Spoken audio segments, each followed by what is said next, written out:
Donc, bonjour à tous, merci d'être présents aujourd'hui.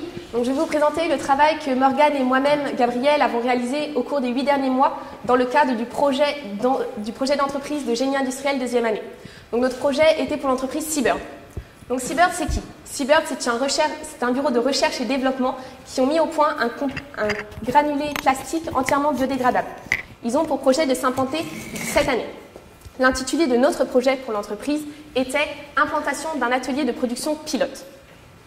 Quand on a découvert le projet, avec Morgane, on était hyper emballés. On était un peu comme ça.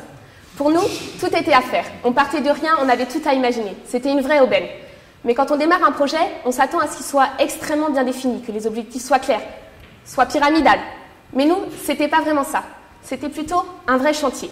Les objectifs étaient tellement vastes et les enjeux tellement ambitieux qu'il a été difficile pour nous de trouver quel travail on allait pouvoir faire pour l'entreprise. Après avoir éclairci tout cela, nous avons axé notre travail sur l'implantation. Mais très vite, on a découvert un autre problème. Quand on leur parlait, ils nous regardaient un petit peu comme ça. Et quand ils nous parlaient, on les regardait comme ça. On a très vite compris qu'il y avait un problème de communication entre nous deux. Ils nous parlaient transformation matière, dosage produit. On leur parlait gamme, nomenclature, production. On a très vite cherché à régler ce problème. C'est pourquoi nous avons adopté le langage international du tuto. Nous avons développé 5 courtes vidéos d'1 à 3 minutes expliquant les fondamentaux de la production. Nous avons réalisé 3 vidéos sur les données techniques et 2 vidéos sur la planification de production.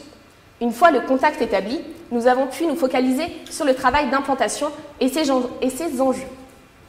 C'est pourquoi nous avons commencé par prendre des mesures, collecter les données, identifier toutes les contraintes qu'il nous faudrait respecter pour les implantations. Ensuite, nous avons pu proposer des solutions via des plans 2D. Pour finir, au bout de 8 mois, aboutir au résultat suivant. Nous avons réussi à fournir à l'entreprise des plans 2D et 3D de notre implantation respectant la totalité des contraintes et cherchant à optimiser les flux. Je vous remercie de votre attention.